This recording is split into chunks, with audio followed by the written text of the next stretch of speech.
मोटो Z06 power phone पर कैसे आप फर्स्ट टाइम सेटअप कर सकते हो।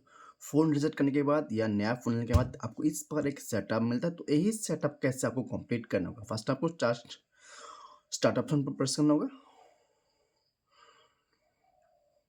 और कनेक्ट टू मोबाइल नेटवर्क आपको करना होगा।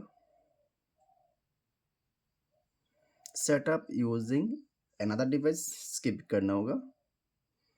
Connect to WiFi setup offline and continue करना होगा। Privacy and security more accept and continue. Date and time next करना होगा। गूगल सर्विस मोर एक्सेप्ट करना होगा। सेटअप सेटअप एस पिन इधर आपको स्किप करना होगा। Setup data date and time आपको स्किप करना होगा। नेविगेशंस गैस नेविगेशंस और बटन नेविगेशंस जो भी आपको सेट करना है आपको सेट करके आपको नेक्स्ट करना होगा।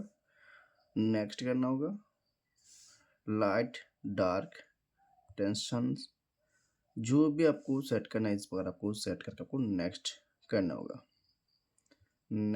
होगा। फिनिश इस पर आप कर सकती हो। मोटो Z06 पावर फोन पर आप इस पर फर्स्ट टाइम सेटअप कंप्लीट कर सकती हो।